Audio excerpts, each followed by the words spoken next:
Buenas noches a todos y todas. Este es Ojo Público Pregunta y hoy vamos a analizar las difíciles y complejas elecciones que tenemos en el país el próximo año. Son las elecciones del Bicentenario y en un contexto de, como decíamos, complejos porque solamente tenemos una pandemia global que está exacerbando la desigualdad en el país y exponiéndonos todos los días la difícil situación por la que atraviesan millones de personas que han perdido sus empleos y otros miles que están todavía en condiciones con enfermedades crónicas que no logran ser atendidas. También tenemos serios problemas para garantizar el crecimiento de miles de familias y la sostenibilidad de estas, tanto en los Andes, en comunidades campesinas y también en las comunidades indígenas de la Amazonía. Ese es el contexto que nos espera. Y además de esto, vamos a tratar de separar un momento con nuestros invitados para hablar sobre otro tipo de amenazas un poco más grandes en torno a la democracia que tenemos, a nuestra frágil democracia, ¿no? Que está asociada a la polarización y los discursos políticos que están asusando cada vez de manera más violenta desde el discurso o desde los actos para aprovecharse del miedo o de la incertidumbre, muchas veces de las personas en este contexto de emergencia global. Pero antes de entrar a este tema, queremos destacar dos hechos fundamentales de esta semana. La primera tiene que ver con el proceso electoral en Estados Unidos, donde Donald Trump compite en este momento voto a voto con el demócrata Joe Biden, una de las elecciones más importantes del planeta y que van a tener sin duda un impacto en todo el mundo. Y precisamente parte de esos impactos ocurrió este miércoles 4 de noviembre, ¿no? Ayer. Estados Unidos se convirtió ayer en el primer país en retirarse formalmente del Acuerdo Climático de París, un pacto histórico que está destinado a proteger el planeta de los terribles impactos de la crisis climática y garantizar así nuestra supervivencia y de las demás especies. Y, sin embargo, durante el gobierno de Trump, él firmó y solicitó el retiro de este pacto y ayer se oficializó. Entonces, desde ayer Estados Unidos ya no forma parte de este acuerdo y lo que ha sucedido en las últimas horas es que el candidato demócrata Joe Biden ha dicho si es que él gana, podría y va a intentar regresar a este acuerdo. Pero todavía no tenemos los resultados y solo queda esperar a que los organismos electorales en Estados Unidos terminen el conteo de la manera más transparente. Pero mientras, en el Perú también tenemos nuestros propios dilemas y problemas, ¿no? Tenemos el proceso electoral que estamos más o menos de 5 meses ya casi para elegir al próximo presidente del país, del que va a ser probablemente uno de los gobiernos históricamente más importantes porque es el que marca el inicio del bicentenario de la independencia del Perú.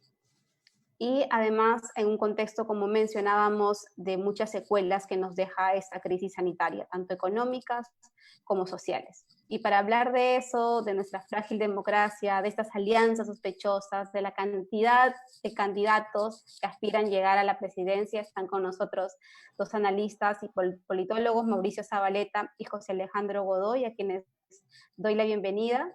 Y antes de comenzar el tema, también los invito a los que nos están escuchando y oyendo, enviarnos sus preguntas en esta transmisión de Facebook y Twitter, que luego la plantearemos también a nuestros invitados en 2 segmentos del programa. Buenas noches, Alejandro y Mauricio. Buenas noches, gracias por la invitación. Gracias por invitarnos.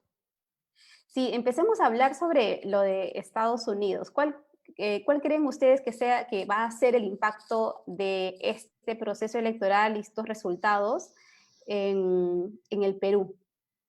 Porque obviamente no somos una isla. Empecemos contigo, Mauricio.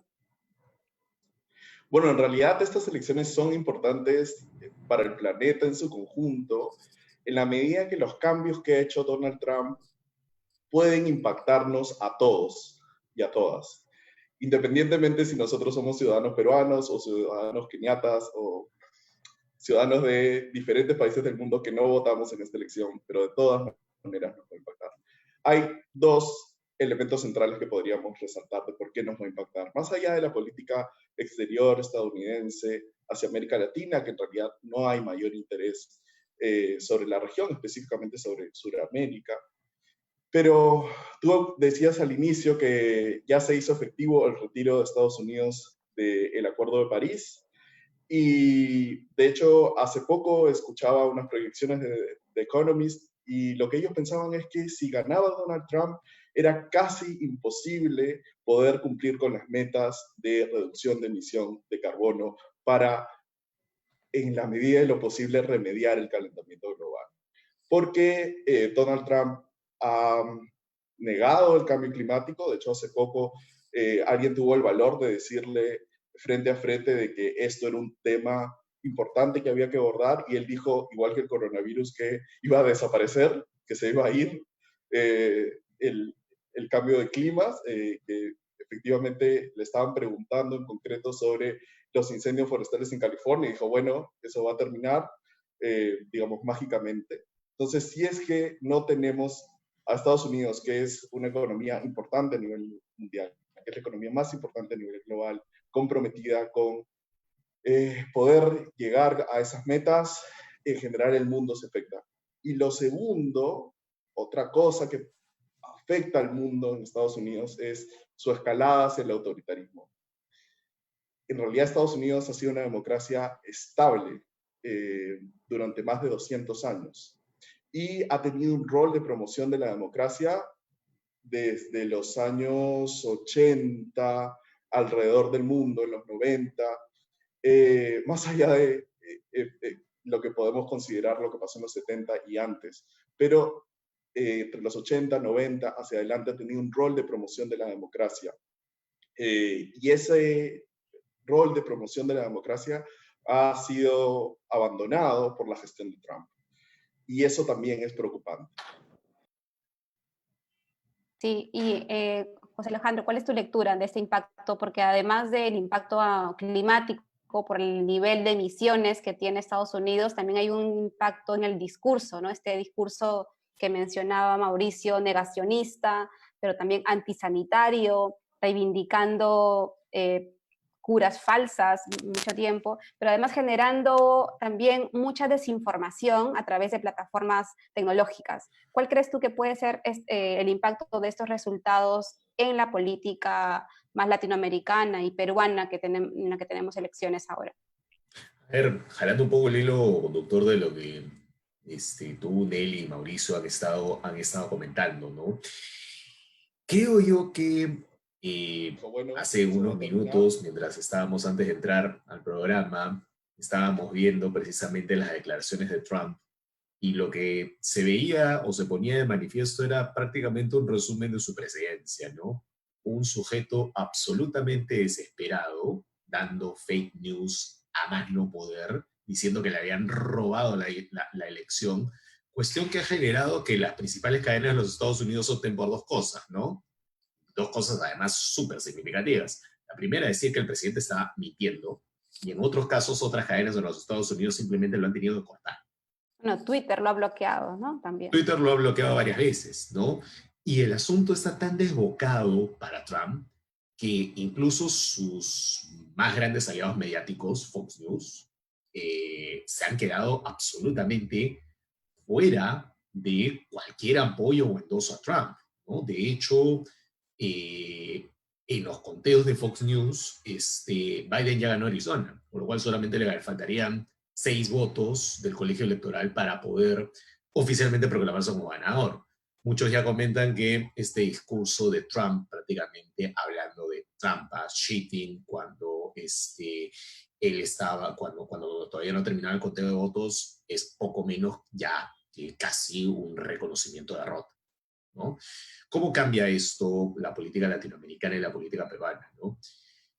De un lado, una ya casi probable derrota de Trump creo que abre un poco las puertas a que Estados Unidos vuelva a tener un rol importante en la política internacional, ¿no? O sea, ustedes mencionaban el tema de cambio climático, y Biden justamente tuiteaba anoche, sí, hoy dí la administración Trump nos ha sacado oficialmente el Acuerdo de París en 67 días, cuando yo sea ya juramentado como presidente, vamos a volver al Acuerdo de París. O sea, anuncio de que regresarían a este esquema.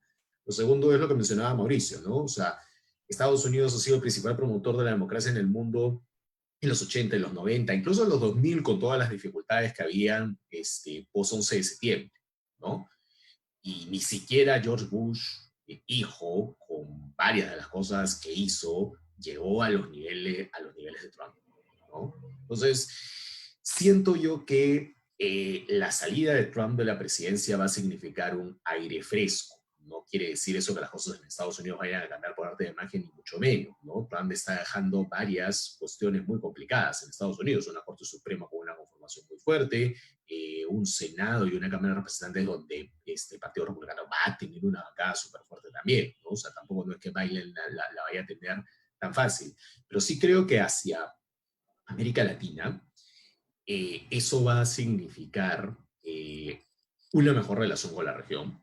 No digo la óptima, porque América Latina no es la prioridad de política exterior de los Estados Unidos, pero es una mejor relación, mucho menos confrontativa.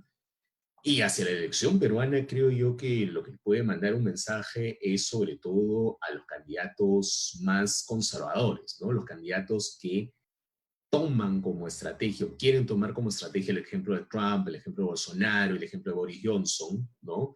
Y claro, ellos piensan que en una situación de crisis, como la que tú bien has descrito al iniciar el programa, podrían ganar y podrían obtener ese tipo de triunfos. Pero yo que precisamente lo ocurrido con Trump va como un golpe muy fuerte hacia ese sector de candidatos que está buscando precisamente volverse el Trump peruano o el Bolsonaro peruano, y algunos lo han dicho sin ningún empacho en declaraciones anteriores. Ujú.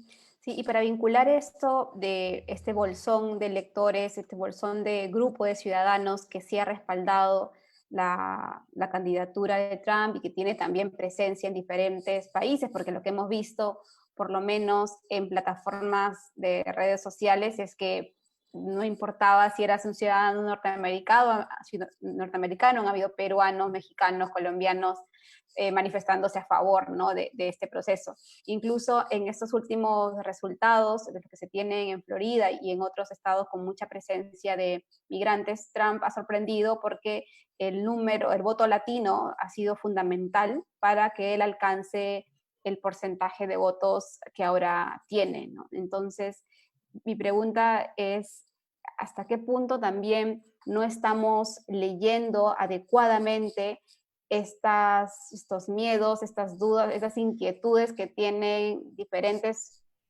partes o segmentos de la población para que voten por un candidato como Trump en Estados Unidos, pero que también puedan tener luego aspiraciones similares en candidatos que reivindican ese tipo de discurso nacionalista, negacionista, fundamentalista o racista? Porque no creo que se trate de un grupo de personas exclusivamente ignorantes o que no entiendan. Hay una razón detrás de este segmento, de este gran segmento además, que votó la primera vez por Trump y ahora vuelve a votar con un voto además muy contundente en el sector latino inmigrante en Estados Unidos. No sé si quieres comenzar ahora, Mauricio. Sí, en realidad es una pregunta bien interesante y un poco cogiéndolo de José Alejandro, yo sí pensaría que el daño ya está hecho, en el sentido de que la imagen de Trump y lo que ha hecho Trump en la presidencia de los Estados Unidos sí creo que va a generar una influencia duradera en el resto del mundo y de personas, políticos en el resto del planeta tratando de emular a Trump. Y sobre todo después de que estas elecciones no hayan sido un repudio expreso de Trump. Al parecer, si se cuentan todos los votos, Trump perdería, ¿verdad? Eso es lo que esperaríamos si es que todos los votos se cuentan, que eso parece apuntar lo que vemos hasta ahora. Pero no ha sido por un margen abrumador. Y estamos hablando de una persona que ha hecho cada semana en el último año declaraciones que podrían ser el fin de la carrera de un político en Estados Unidos y en cualquier democracia desarrollada, que no ha podido manejar una pandemia de carácter global que ha afectado a los Estados Unidos de manera desproporcional en relación al resto de países ricos, que se ha negado en las últimas semanas a llevar a cabo un nuevo estímulo económico, afectando seriamente a las personas, a sus propios ciudadanos. Y independientemente de eso y del racismo de Trump, no ha sido repudiado de manera clara en las urnas. Biden estaría ganando por un margen relativamente ajustado. Se discutía sobre cuán fuerte sería el mandato de Biden y el repudio hacia Trump. Y lo que encontramos es que al menos 40% del electorado norteamericano, a pesar de todo ello, ha decidido apostar por él. Entonces, yo creo que eso, el que finalmente él no termine saliendo con un claro repudio de la ciudadanía, fortalece este arquetipo que ha creado de un político que puede hacer básicamente lo que quiera, y de repente, con un poco más de suerte, se salía con la suya de ser reelecto, ¿no? De hecho, todavía es una posibilidad. Y sí creo que eso va a tener consecuencias en América Latina, en el Perú. Gente va a tratar de emular el populismo de Trump. De hecho, el populismo de Trump es algo que ha sido visto en nuestros países, ¿verdad? Y en realidad Estados Unidos era visto como un espacio donde estaba, digamos, impoluto de ese tipo de actitudes, pero al ver a Trump en los Estados Unidos teniendo una presidencia como la que ha tenido, creo que más bien fortalece esos ímpetus de nuestros políticos locales.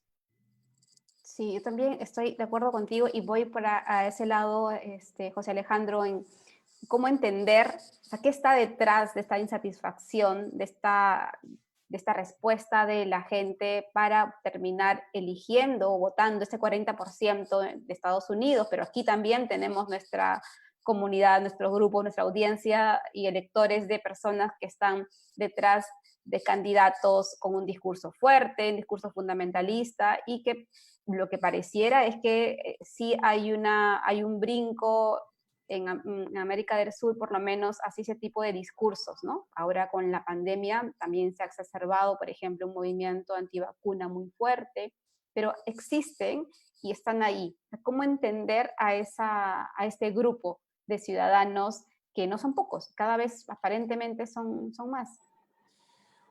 No sé si podríamos decir que son más, pero yo sí coincido con Mauricio en que sí, el daño está hecho y y Trump no solamente es una causa, sino también es un síntoma de algo más profundo de los Estados Unidos y algo más global, ¿no?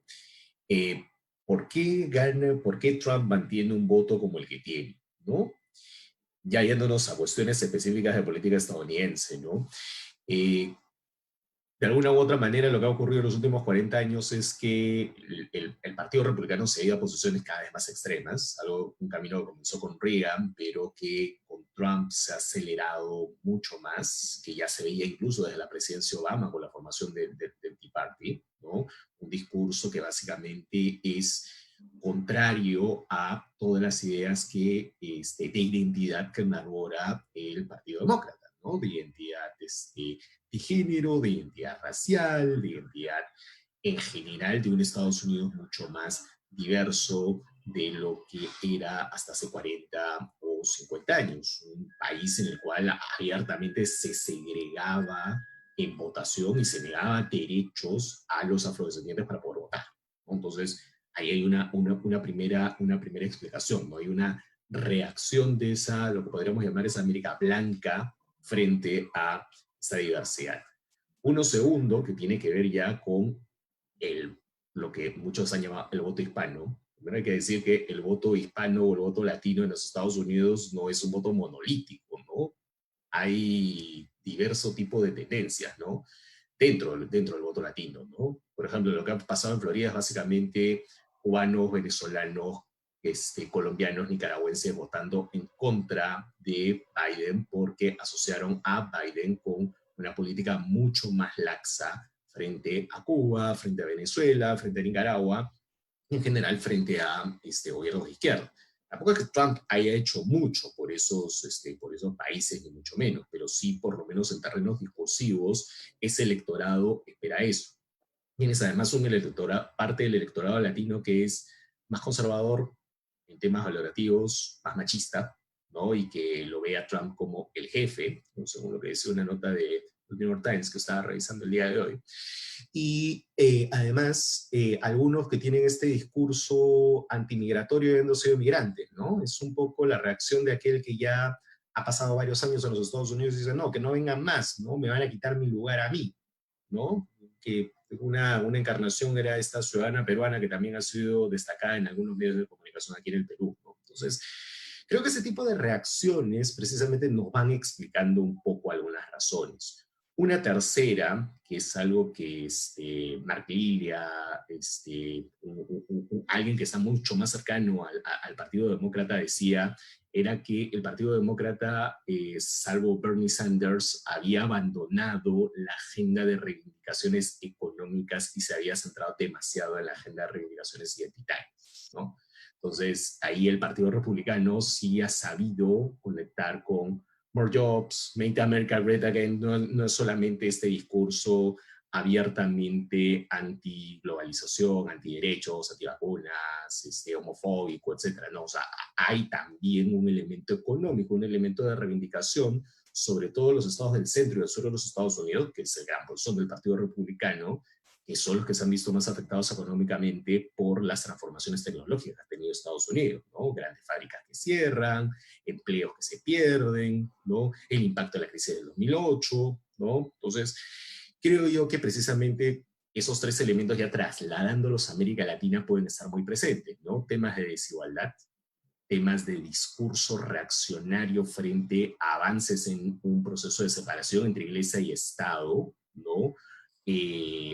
En el caso latinoamericano, además, con una afectación mucho más fuerte por el tema de la pandemia, ¿no? Que nos ha añadido gasolina al tema de la desigualdad económica y social.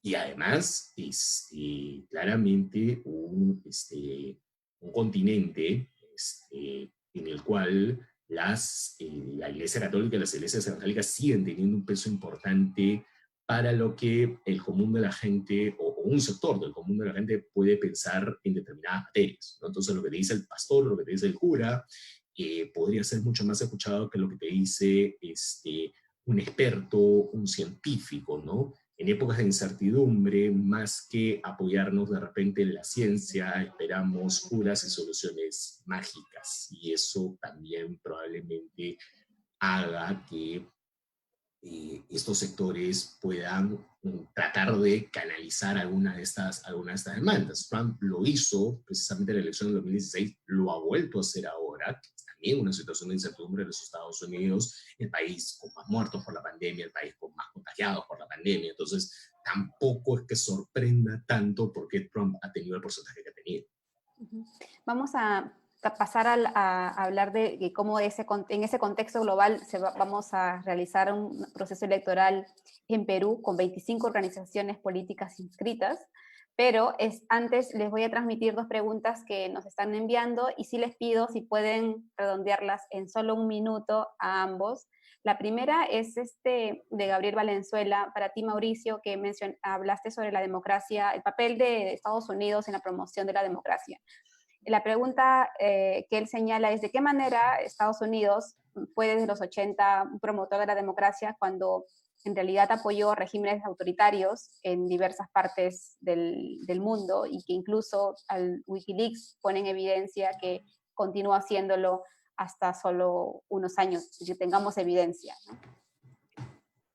Bueno, en realidad sí hubo un rol de promoción de la democracia por parte de Estados Unidos cuando se va diluyendo la Guerra Fría y a partir de que, específicamente a partir de la caída del muro de Berlín, se hizo una promoción de la democracia liberal a nivel global. Estados Unidos se compra el pleito de promover la democracia a nivel global.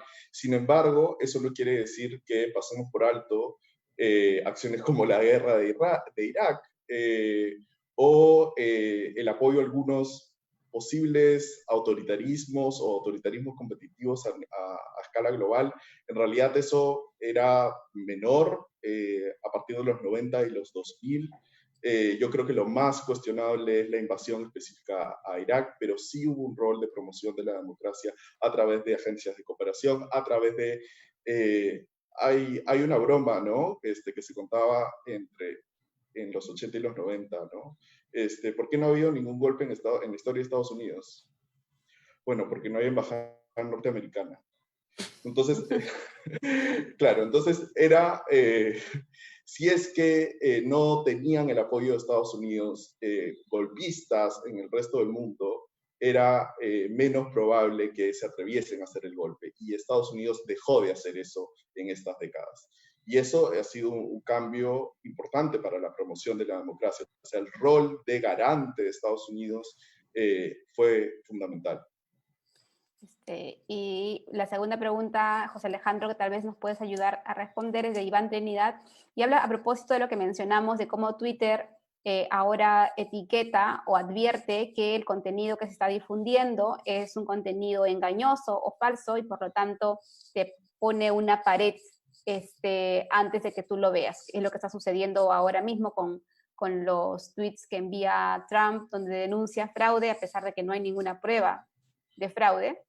Y la pregunta de Iván es, ¿no? ¿Qué pasa cuando se bloquea este tipo de información en Twitter? ¿No podría ser considerado como un acto de censura? ¿Cuál es tu interpretación? Cortita para pasar a nuestras elecciones peruanas. Hay que tomar en consideración que cada red social tiene sus propias reglas de juego, su propia regla de conducta, ¿no? No estamos hablando de una censura. Finalmente, quien quiera hacer clic en el tweet de Trump lo puede ver, lo puede chequear, lo puede compartir. No hay ningún problema con eso, ¿no? Lo que sí siento es que esos mecanismos van a ser mucho más efectivos en los Estados Unidos, donde Twitter, Facebook, todas estas compañías de redes sociales tienen sus bases, pero van a tener muchas dificultades de poder pasar a otros ámbitos como el latinoamericano, ¿no? Básicamente por un tema de contextualización, ¿no? Si para hacer un reclamo en estas redes sociales requieren de toda una serie de elementos de contexto para que finalmente ese reclamo pueda ser avalado, imagínate todo lo que pasaría en una elección como la peruana, con 24 candidatos donde por lo menos el 80 o 90% mienten consuetudinariamente, ¿no? Entonces, más complicado va a ser eso para otro tipo de realidades. Para los Estados Unidos es mucho más fácil porque hay dos candidatos, básicamente. Perfecto. Entonces, sí, y probablemente sea un tema para otro programa. Hace unas semanas conversábamos precisamente sobre el rol que tienen estas plataformas tecnológicas en procesos electorales, pero también en la construcción de estos discursos cada vez más polarizados, de burbujas digitales, donde generan también sus propias reglas de juego. Pero bueno, pasamos ahora al tema de las elecciones en Perú. No sé si ustedes son pesimistas, o optimistas o realistas, pero faltan casi 5 meses, hay 25 organizaciones inscritas, y cuando uno creería que deberíamos desde el periodismo o desde los diversos análisis estar concentrados en la agenda política, en las necesidades de reforma que requiere el sector salud o el sistema de pensiones, en fin, hay tantos temas de los que se debería estar hablando, pero tenemos el lunes una nueva moción de vacancia al presidente y 5 meses de elecciones.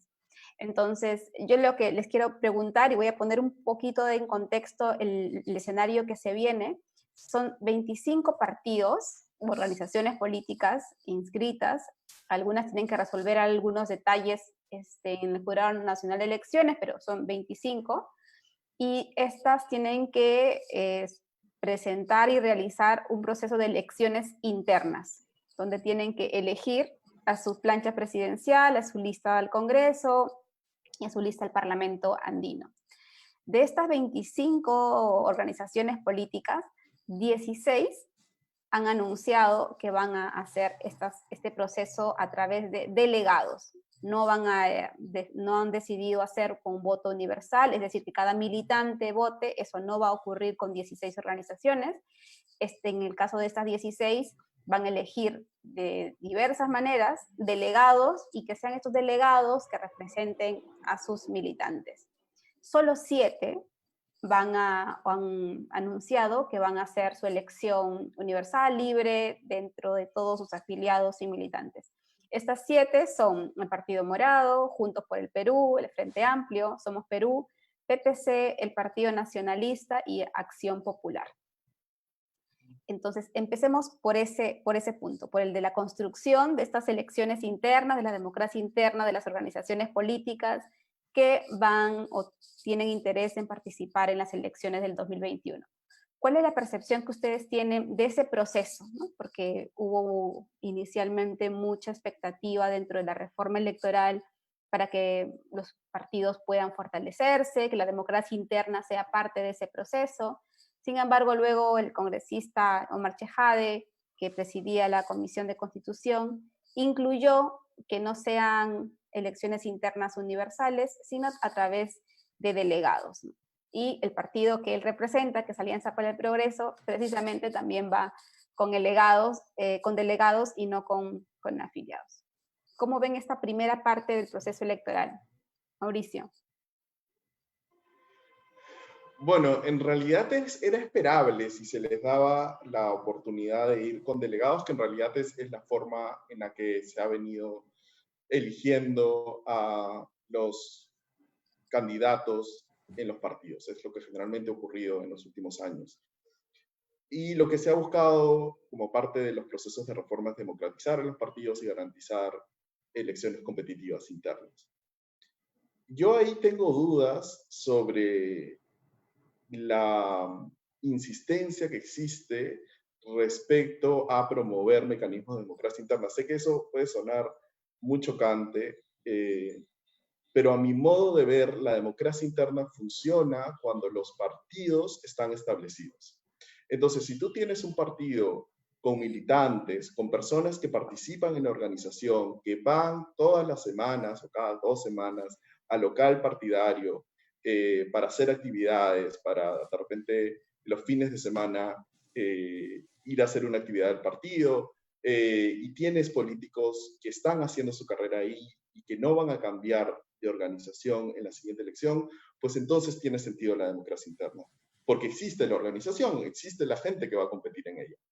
Pero lamentablemente en los partidos peruanos ese prerequisito es casi inexistente, salvo algunas excepciones. Y además, en aquellas excepciones, estas militancias o esta masa crítica de políticos y militantes es muy, pero muy reducida. De hecho, es interesante que aquellos que sí han decidido no ir por los delegados sean aquellos que parecen que tienen un poco más en este momento de militantes, ¿no? El Partido Morado, que ha logrado reclutar un número interesante, sobre todo de jóvenes, Acción Popular, que hemos visto que tiene una militancia un poco más extendida que el resto de partidos. Entonces, me parece que responde a que básicamente existe cierta competencia interna y ciertos impulsos para poder demandar la realización de procesos competitivos. Pero nosotros, por ejemplo, en Alianza para el Progreso y en el resto, que son básicamente cascarones o que hay evidentemente una líder o un líder único, como en el caso del fujimorismo, pues entonces me parece de alguna manera natural que terminen eligiendo delegados porque o hay un dueño claro o no hay ningún tipo de militante capaz de participar en un proceso interno. ¿Tú cómo lo ves, José Alejandro? ¿También coincides con Mauricio o crees que pueda ayudar en algo el fortalecimiento y una mejor selección de candidatos camino al 2021?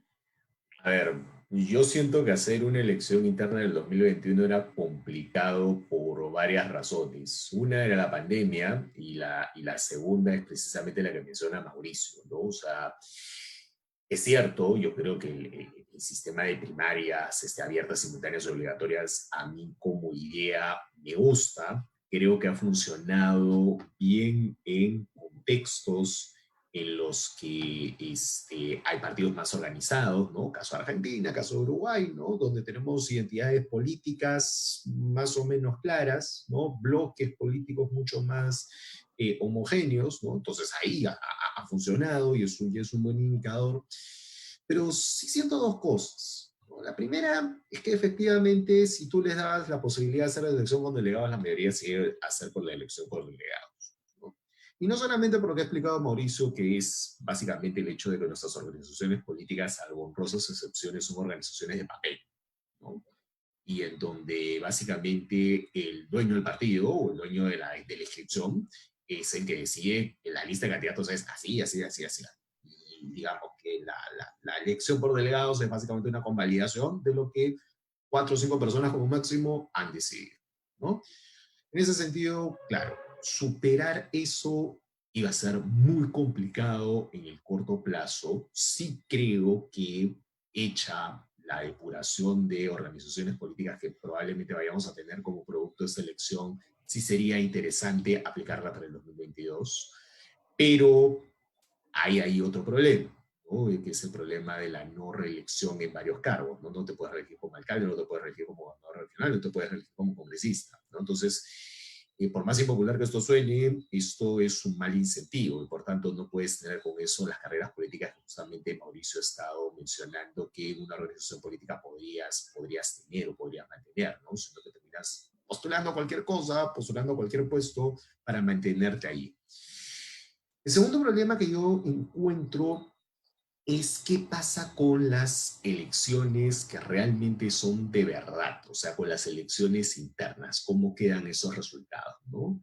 El Frente Amplio en el 2016 la ensayó y al final terminamos con impugnaciones de votos, pugnas internas y tuvieron que hacer una fórmula de transacción donde dijeron, ya, Verónica, tú vas a ser la candidata y Arana, tú te vas a tener que contestar con la primera vicepresidencia, ¿no? En parte eso fue parte de la explicación de la fractura posterior de la bancada del Frente Amplio, ¿no?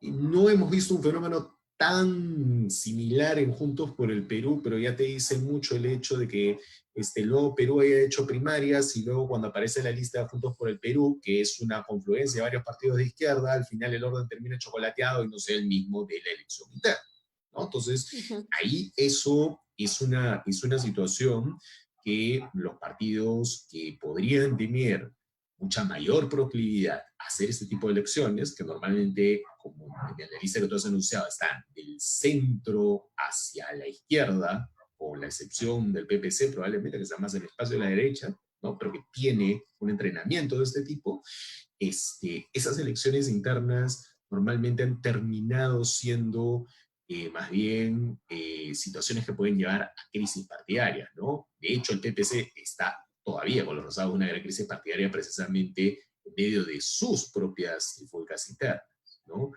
Y me temo que si no se procesa de la misma manera las disputas internas en el Partido Morado, podría pasar exactamente lo mismo, ¿no? Carolina Lizárraga se ha tomado muy en serio la postulación, pero no solamente se la ha tomado en serio, se ha aprovechado el espacio para atacar al presidente fundador del partido, ¿no? Lo cual te va generando, ok, acá hay un malestar de algunas bases, y finalmente, ¿cómo es que eso se puede terminar procesando? Imaginemos que Guzmán gane esa elección interna, Lizárraga y el grupo que la apoya va a apoyar la candidatura de Guzmán. Bueno, eso se ve.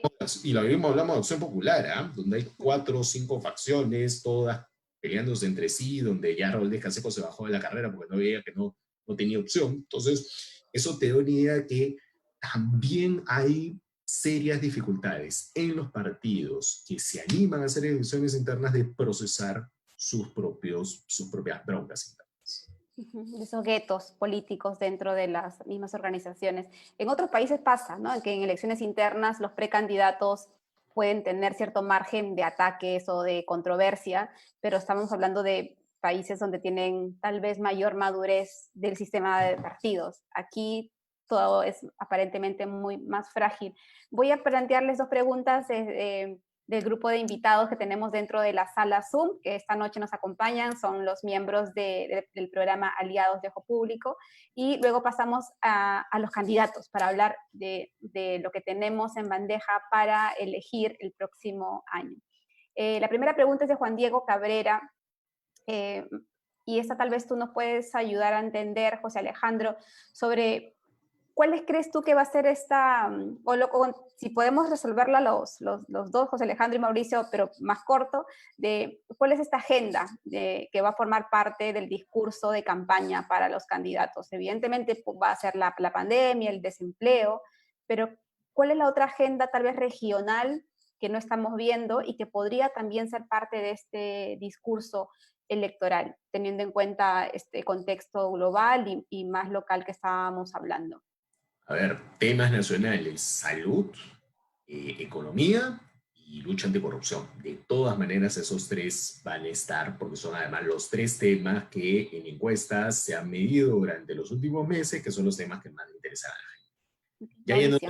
Ya yéndonos a demandas regionales, cortito: norte, reconstrucción; seguridad; sur, inclusión; demandas de mayor justicia contra corruptos, contra delincuencia.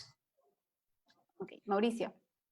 Completamente de acuerdo, no tengo mucho que agregar, solo que yo sospecho que la medida que se vaya superando la pandemia, los temas económicos van a surgir con mucha más fuerza. Creo que ese va a ser un tema central de los siguientes 2 o 3 años en el país. Y creo que es lo que se va a comenzar a discutir. Y de hecho es muy interesante la encuesta de Datum, que la gente comienza a, podríamos decir, pedir un poco más de intervención del Estado en la economía. La agenda agraria, la agenda de las zonas más de actividad minera, por ejemplo, ¿no la ves como algo que sea fuerte durante este proceso? Lo que pasa es que en realidad, por ejemplo, ha habido mucha movilidad en las zonas mineras. Sin embargo, en las últimas décadas, o sea, en los últimos 20 años, no es que se haya podido conformar un movimiento cohesionado, coherente, de propuesta frente a las industrias extractivas. Lo que vemos son movimientos muy focalizados que no han terminado articulándose en una demanda más nacional. Entonces, creo que existen pocos elementos para pensar que eso va a cambiar ahora. Sobre el agro en concreto, en realidad no estoy seguro que pueda surgir como una demanda nacional, tampoco, por más de que, por ejemplo, si volvemos a las encuestas que han salido en las últimas semanas, hay una demanda, por supuesto, de las zonas rurales del enfoque hacia el agro, y esto es importante, nuestros partidos están muy limenizados, no están viendo ese tipo de agendas, y además no tienen contacto, o sea, no tienen políticos rurales en sus filas. Entonces hay una falta de representación de las zonas rurales en el Perú, que es problemática y preocupante. Uh-huh. Y bueno, parte de eso también respondía a la elección de organizaciones políticas como el FREPAP, que tienen un fuerte trabajo de bases en las regiones, en las fronteras, y con una agenda muy, muy propia, ¿no? A diferencia de otros partidos políticos. Imagino que también hasta ahora el FREPAP no ha definido candidaturas, aparentemente el líder ha dicho que no van a ir, pero ese grupo de electores también reivindica una agenda más rural, más regional. Comencemos ahora para hablar de los candidatos. No les voy a decir quiénes son sus favoritos, no les voy a preguntar, pero sí empecemos a hablar de uno por uno entre lo que nos puede alcanzar el tiempo, y sí les pido que por favor seamos bastante cortitos. Empecemos por Alfredo Barnechea, ¿no? Que hace unos días tuvo una entrevista bastante reveladora con Mávila en Canal N, y a Mávila Huertas, él insistía muchas veces en culpar a la prensa, culpar al equipo especial Lava Jato, incluso llegó a llamar que existía una mafia con sesgo político en el equipo especial Lava Jato contra algunos investigados por sobornos del caso Odebrecht. ¿Cuál es la lectura que ustedes tienen de este candidato que está como precandidato para una de las listas de Acción Popular? cortito, por favor. ¿Quién quiere comenzar? ¿José Alejandro? A ver, hace un año me crucé a Arnechea en una reunión y estaba exactamente con el mismo discurso. Y en ese momento me dije, bueno, si la vez pasada sacó 7%, esta vez estará rondando los 2 o 3%, ¿no? Si Acción Popular finalmente lo elige como candidato, junto con la performance de su bancada, va a ser directamente un camino a perder la inscripción. Mauricio, y solo un dato, estábamos revisando que más del 60% de los militantes afiliados a Acción Popular tiene más de 60 años. Pero ¿cuál es tu lectura, Mauricio, de este precandidato? En realidad, creo que en alguna columna Alberto Vergara dice que una de las peores cosas que puede hacer un político es confirmar prejuicios. Y lo último que está haciendo en estas semanas, entre estas 2 semanas que ha vuelto a la luz pública, Barnechea, es confirmando prejuicios. Y creo que eso es muy perjudicial para él, ¿no? Como un hombre blanco de una clase privilegiada, por más que él dice que es un campesino. En un momento él ha dicho que él es inherentemente un campesino. Creo que lo que está haciendo es privilegiando una imagen de un estatus que no creo que sea muy, muy popular. Sí, y una de las cosas que más me sorprende viniendo de un candidato de un partido democrático como Acción Popular es que utilice y acuse a la prensa en su conjunto como responsable de muchos de los hechos que se están registrando en el país, ¿no?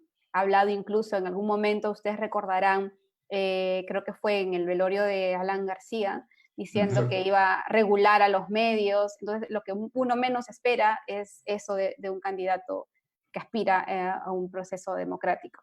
Empezamos ahora en el segundo lugar con Julio Guzmán. Bueno, el Partido Morado tiene 3 listas, ¿no? Una de ellas la encabeza Julio Guzmán, la otra la encabeza Carolina Lizárraga. ¿Cómo ven ustedes a Guzmán versus Lizárraga? A ver, yo creo que en términos generales, dentro de la disputa interna del Partido Morado, Guzmán tiene la sartén por el mango, ¿no? Tiene la mayoría de las bases, tiene el mayor predicamento interno, y claro, Guzmán va a tratar de aprovechar el hecho de que el gobierno no tenga un candidato abierto para ser un poco el candidato que se acerque un poco más a ese voto que, de acuerdo a la encuesta de IEP, si solamente no hubiera opciones en tarjeta, votaría por Vizcarra, ¿no? O, pues cuestión que sabemos que es absolutamente improbable, ¿no? Entonces, yo creo que Guzmán va a ir por ese lado. Pero al mismo tiempo, Guzmán tiene un gran problema. Y el gran problema de Guzmán es Julio Guzmán, es su carácter, ¿no? Y le van a recordar el tema del incendio, y le van a recordar el tema de las contradicciones, van a ir por ahí, ¿no? O sea, el gran flanco para Guzmán es él. Él tiene en sí misma una buena fórmula presidencial, ¿no? Con un énfasis muy fuerte en educación, en ciencia y en tecnología, ¿no? Creo que es una plancha en sí misma potente, que tiene potencialidad, pero el gran problema es el candidato presidencial. Sí, bueno, Mauricio, ¿tú cómo percibes? Yo coincido lo mismo. A mí me llama mucho la atención, primero, que haya surgido competencia interna en el Partido Morado, porque el Partido Morado también se ha construido como un vehículo personalista, es decir, un vehículo que está orientado hacia un candidato presidencial, en este caso Julio Guzmán. Es algo inusual en el Perú que en ese tipo de vehículos surja competencia interna. Pero también creo que al final no van a haber muchas sorpresas. Creo que él va a ser el candidato presidencial. Creo que no es un candidato que despierte muchísimo entusiasmo. No es particularmente carismático. Pero sí creo que en este contexto en el que todos los candidatos son medianos para abajo, donde no hay un claro líder realmente, ni gente que tú puedas decir, no, esta persona va a sacar al menos 20% de los votos de todas maneras, creo que el agua está abierta para que pueda meterse a la segunda vuelta eventualmente. Pero es debido al panorama tan abierto que un candidato como Guzmán tiene posibilidades. Y Forsyth, que está, las encuestas lo ponen arriba. Bueno, arriba es un lugar común decirlo, pero estamos todavía 5 meses y creo que con ese porcentaje no deberíamos decir que alguien lidera aún las encuestas porque la incertidumbre es bastante gigante. Pero ¿cuál es la percepción en torno a él y al equipo que le acompaña en torno a este proceso? Bueno, no conocemos mucho el equipo, ¿no? Salvo a los miembros de la fórmula presidencial, ¿no? A Patricia Arévalo y a Jorge Chávez, que son profesionales competentes, pero siento que la plancha de Forsyth y en general la postulación alrededor de él eh, no llega a los niveles de modales de Gamonal que tiene Alfredo Barnechea, pero sí siento que es en el fondo una fórmula muy blanca, Muy limeña, muy ¿no? limeña de ciertos distritos de Lima. Y creo que no basta vestirte como barrio, no basta hablar en jerga para ir mucho más allá, ¿no? Eso es una primera cuestión. Forsyth tiene la ventaja de que es lo nuevo, de que es una figura por fuera de la política, de que es una figura popular, conocida, digamos, no necesita hacerse conocido porque ya la gente lo conoce, por lo menos como figura, pero nadie sabe qué diablos piensa. Y el problema es que yo le veo a Forsyth las mismas debilidades que una candidatura de alguien como Luis Castañeda del 2011, ¿no? Alguien que de una alcaldía salta a una presidencia y que creo yo que no sabe dar el salto, que queda en un entorno muy reducido, muy cerrado y con demasiados flancos débiles de carácter, de novedad, de temas familiares irresueltos. Eso creo yo que a la larga lo puede terminar perjudicando. Financiamiento también poco claro. Mauricio, ¿cuál es tu percepción en torno a esto? Y también si es que tú ves que pueda plantear en un candidato, como decías hace un momento, que son muy limeños y sin una agenda regional también bastante, o por lo menos nada clara.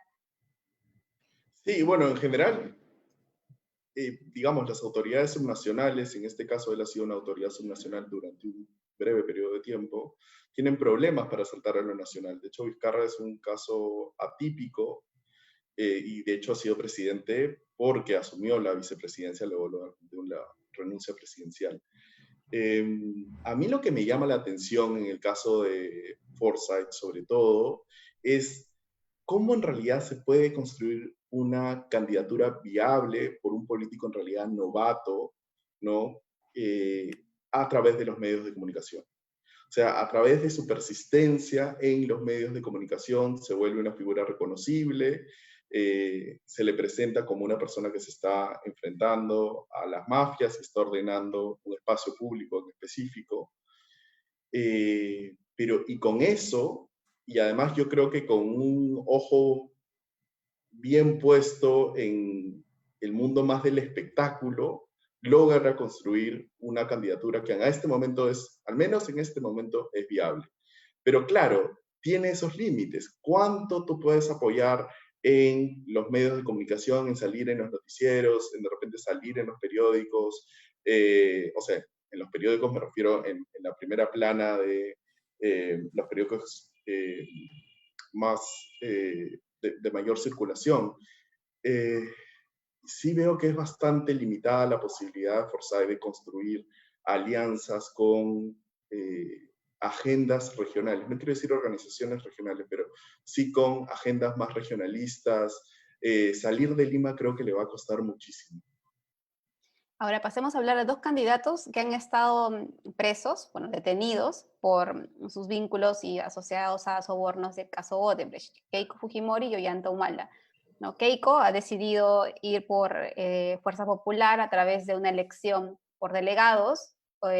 Ollanta Humala va con el Partido Nacionalista y está yendo por un voto más de los afiliados, va a haber un voto más universal, pero ambos han estado detenidos, siguen y tienen investigaciones en marcha por supuestos sobornos. Y la sorpresa es que Keiko tiene estas principales, en las primeras encuestas, un 7-8%. ¿Cómo ven ambas candidaturas, José Alejandro?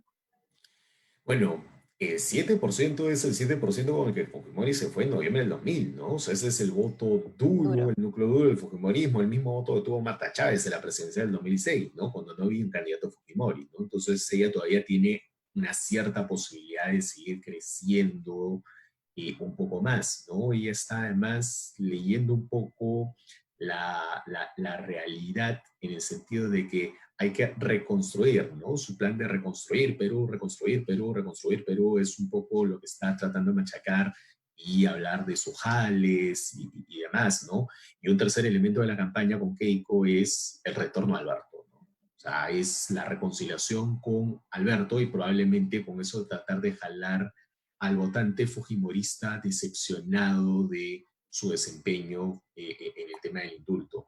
Pero creo que Keiko tiene tres problemas. Uno primero, son casos de corrupción, bastante avanzados en muchos casos, con Jorge Yoshiyama ya acogido como colaborador eficaz, ¿no? Lo segundo, su desempeño político entre el 2016 y ahora, que ha sido poco menos que lamentable. Y el tercero, sus jales, ¿no?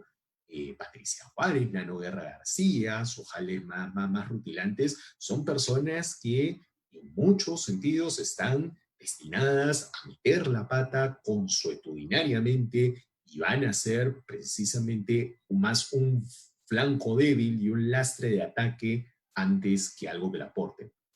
Ollantumala. Yo creo que Ollantumala, de todos los expresidentes, es el que le está pasando mejor, ¿no? O sea, si bien tiene las acusaciones allí, probablemente los casos de Humala, en términos judiciales, sean los menos fuertes de los que tienen, por ejemplo, Toledo o lo que tiene PPK, para no hablar de la pérdida de dominio de los bienes de la García, ¿no? Entonces Humala podría ser, yo tengo el caso más débil, ¿no? Igual le van a golpear con la Bajato, igual le van a golpear con su gobierno, ¿no? ¿Qué ventajas tiene? Ventajas que él tiene es que probablemente va a ir con un núcleo de gente muy cercana a lo que fue su gobierno, va a tratar de recordar obras, reformas, cosas que se hicieron en su gobierno, por ejemplo, el tema de educación, ¿no? El tema de programas sociales, ¿no?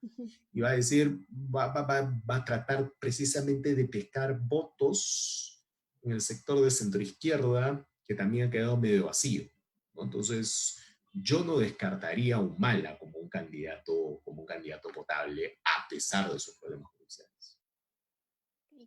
Y vamos a la izquierda, está en la precandidatura, bueno, de Marco Arana por el Frente Amplio y de Verónica Mendoza en Juntos por el Perú. Esto es un tema que en realidad podría dar, y me imagino ustedes son politólogos, debe ser materia de muchas tesis, ¿no? La división permanente de la izquierda, las disputas internas, cómo se puede en un país que hay 25 organizaciones que están candidateando, tener dos grupos de izquierda con probablemente muchas afiliaciones, pero que van a intentar alcanzar la presidencia. ¿Cuál es la percepción tanto de Marco Arana como de Verónica Mendoza? Y más cortito, por favor, que ya nos gana un poco más el tiempo. A ver, muy, Mauricio. muy corto. Es interesante porque se espera que la izquierda esté unida, pero en realidad incluso más desunida parece estar la derecha, ¿no? Eso es algo que llama la atención, porque tenemos muchas opciones de derecha y en realidad habrían 2 o 3 opciones de izquierda claras. Estamos pensando en Verónica Mendoza, Marco Arana, y vemos cómo se posicione pues Ollantumala, que me imagino que se posicionará a la centroizquierda. Y yo también creo, como José Alejandro, que ¿Lo crees que es de posiblemente, izquierda Ollantumala? creo que va a tratar de posicionarse así. Creo que va a tratar de posicionarse como un presidente de la centroizquierda que apoya los programas sociales, que apoya políticas redistributivas, una especie de lulismo, ¿no? Creo que eso es lo que se va a presentar. No creo, y además no creo que se le aconsejen posicionarse a la derecha. Y creo que tiene algunos elementos para poder posicionarse exitosamente a la centroizquierda. Entonces sí me parece que puede ser que termine en 3%, pero creo que podría tener una posibilidad de crecimiento Ollantumala. Y en el caso de las izquierdas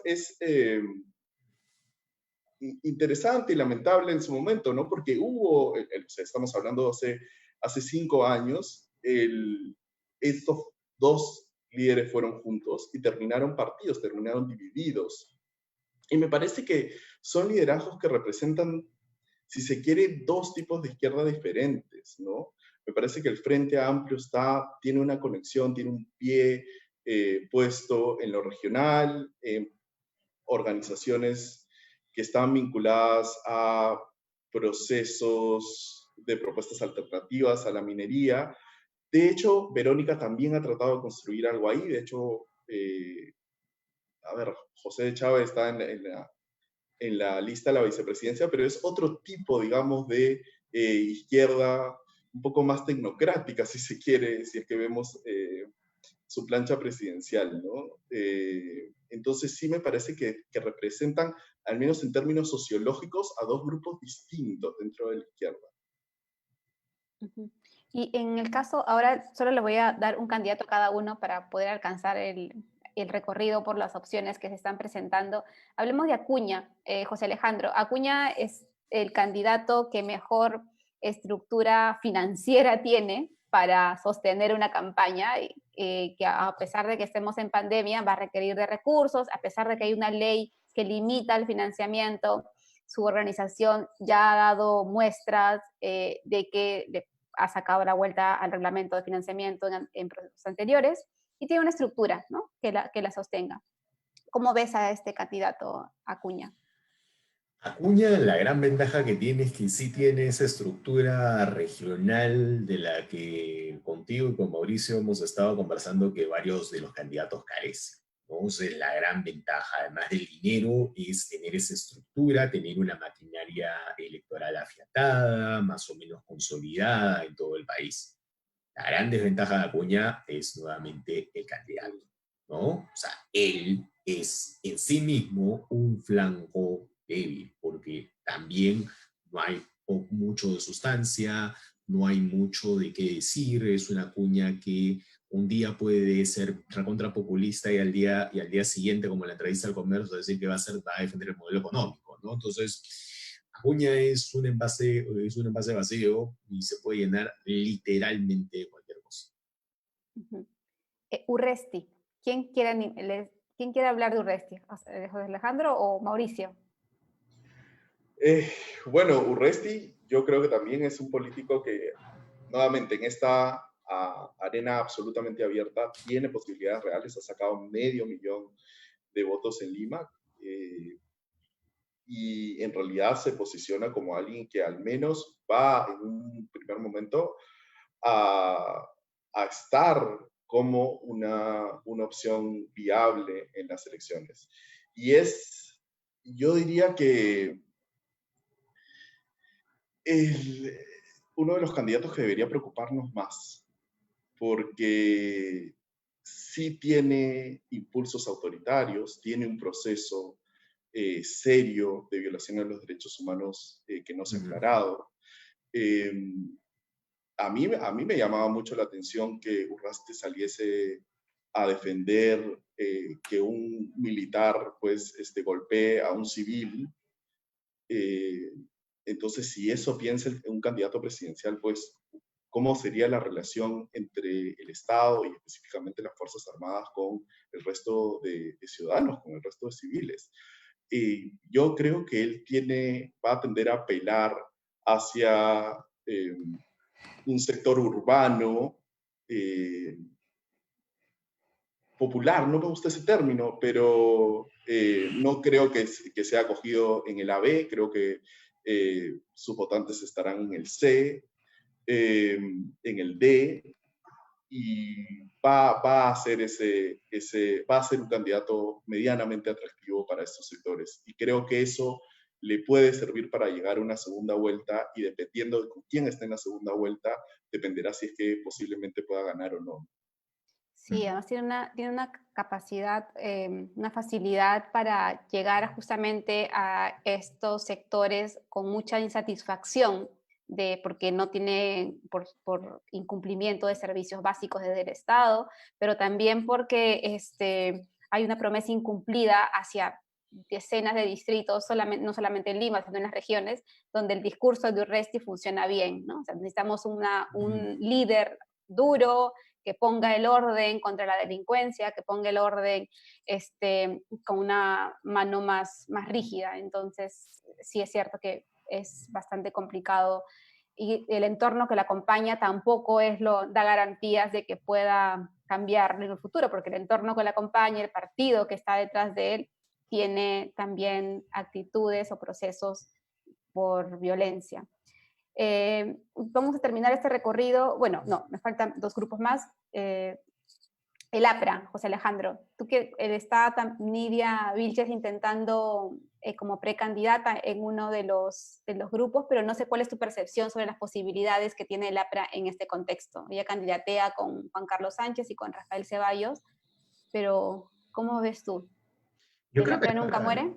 el APRA lo que aspira es a no morir, ¿no? Básicamente es a no morir y además en el caso de la familia García, que no le quite los bienes a la García, ¿no? Y en esa medida hacer una candidatura anti-Vizcarra, radical, es un poco el negocio el que están jugando, ¿no? Es reivindicar el martirologio, ¿no? Declararse perseguidos, declarar que así es perseguido, buscando esos 2 objetivos, ¿no? Reunir a la militancia que les queda y poder pasar la valla electoral, y de otro lado, evitar lo que el Poder Judicial, con la lógica probatoria que ya hay, con las declaraciones de Nava, de Atala y probablemente otra gente más, debería terminar declarando al final de un proceso de pérdida de dominio, ¿no? Que es que los bienes de Alan García pasen el sábado. Sí, ya es dogma y fe ahí. Bueno, terminemos con este recorrido de grupos, con los grupos que están, no aparecen en algunas encuestas, pero representan el lado más de derechas, digamos, como por ejemplo el de Rafael López Aliaga, ¿no? Que en varios momentos ha reivindicado su admiración por Bolsonaro, por Trump, incluso con Vox. En España está en Avanza País Hernando de Soto, está Fernando Sillonis también en Todos por el Perú. Pero ¿cuál es la percepción de esto que decías? Y comenzamos contigo, Mauricio, ya para ir cerrando también el programa, que sentías de que la derecha estaba muy fragmentada. ¿Cómo ves esta presencia? Y también porque hay estos grupos que sí creen en estas aspiraciones de estos grupos. Sí, en realidad la derecha está fragmentada. Tenemos un montón de candidatos que se definen, o al menos 3 candidatos que se definen como derecha y no están yendo juntos, y tenemos un pulsón importante de candidatos que presumimos que son de derecha, ¿no? Como Forsyth, por ejemplo, pero no lo dicen expresamente. Y además, en el caso que tú has mencionado de López Aliaga, ese me parece que claramente está en la extrema derecha. Y para el bien de los peruanos, López Aliaga es la persona más desprovista de carisma que se me puede ocurrir, ¿no? Entonces, yo veo bien difícil, solamente en sus sueños él puede pensar que es un candidato a la presidencia viable. En realidad, felizmente, porque hay la posibilidad, no está en este escenario, pero hay la posibilidad de que hay un candidato carismático que enarbore ese tipo de banderas. Felizmente, a todos, López Aliaga no lo es. Entonces sí creo que están condenados a no pasar la valla, no creo que pasen la valla. Creo que van a sacar un voto similar al que sacó Solidaridad Nacional en la elección de este año. Creo que vamos a ver un poco más de lo mismo. Al tener una agenda tan a la derecha y haciendo las declaraciones que hacen, seguramente van a ser muy interesantes para los medios de comunicación, él y sus candidatos, pero creo que no es suficiente, no les va a alcanzar para poder pasar la valla, van a perder la inscripción y pues estos grupos se reconfigurarán en otros partidos y esperemos que no surja un liderazgo más carismático con esas banderas. Alejandro, ¿tú opinas lo mismo? Porque al final lo que se está discutiendo ahora no es solamente quién va a ser presidente, sino también el número de congresistas que podrían poner en el siguiente Congreso. ¿Crees que Solidaridad o los otros partidos como Avanza País no tengan una buena representación como para poner algún grupo de congresistas que puedan petardear algunas reformas en el próximo Congreso? Yo veo ahí dos cosas. La primera, yo coincido con Mauricio que Urresti sabe oler mejor ese sentir de descontento, ¿no? Urresti y Podemos Perú, que me parece que como coincido con Mauricio, es una organización peligrosa por el carisma de Urresti, por empatar con sentidos comunes de mano dura, en seguridad, pero también con esa agenda microeconómica que en términos técnicos jalaría con 0,0 cualquier análisis económico, ¿no? O sea, no estoy acá diciendo de que no se tengan que dar soluciones a los problemas, todo lo contrario, pero sí el máximo exponente de eso es la congresista Cecilia García, que además tienen la presencia de un aparato mediático como es Corporación Universal detrás, ¿no? Es clarísimo, ¿no? En el caso de López Aliaga y de Sillón y de Soto, creo que carecen exactamente de lo mismo, ¿no? Señorones limeños con un entorno muy acotado, muy miraflorino, máximo llegan hasta La Molina, ¿no? Y que en realidad carecen de un absoluto carisma, ¿no? Si me permite decir, de los tres, quizás el que puede tener algo más de opciones de meter parlamentarios puede ser de Soto, porque creo que se ha rodeado un poco mejor, ¿no? Más bien la candidatura de López Aliaga es una candidatura de gueto, ¿no? Militares, pastores evangélicos, gente muy conservadora. Creo que él ha leído mal el hecho de que de ser esta suerte de Bolsonaro, pero no sé, se ha ido tan al extremo, y además de su carencia de carisma, tiene una agenda tan extrema que ni siquiera el voto que podríamos decir tradicionalmente conservador se iría con él. Entonces yo creo que por ahí no irían por ahora la demanda de la gente. Sí le temo mucho más a Hugo Urresti con Celunda manejando las cosas con una visión mucho más política de la que tienen como López Aliaga. Sí, es probable también que se sumen luego a otras candidaturas, ¿no? O sea, hay mucha afinidad entre el discurso de López Aliaga, de Hernando de Soto, con el lado mucho más derechista, por ejemplo, de Fuerza Popular, ¿no? Hay varias, por momentos han coincidido en varios temas. Gracias, José Alejandro y Mauricio, por acompañarnos en este programa. Nos hemos pasado unos minutos, pero queremos darles las gracias y también por seguirnos. Y nos vemos el próximo jueves a las 6:30 en una nueva edición de Ojo Público Pregunta. Hasta luego. Gracias, Nelly, por invitarnos.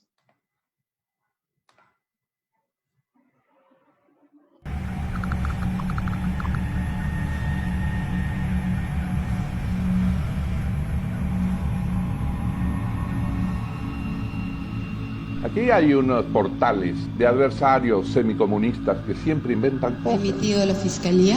Es absolutamente falso.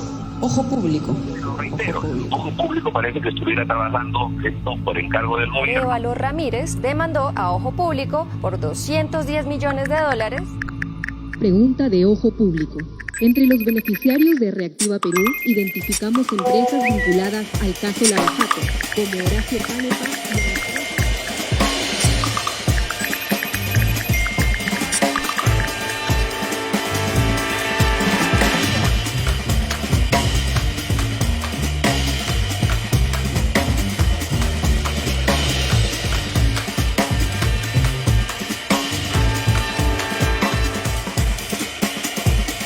En tiempos de crisis y oscuridad, el periodismo tiene el deber moral de convertirse en una luz que nos guíe al final del túnel. Eso es lo que intentamos hacer en Ojo Público. En un mundo invadido de mentiras y confusión, Ojo Público busca la evidencia más rigurosa para decirte las cosas como son.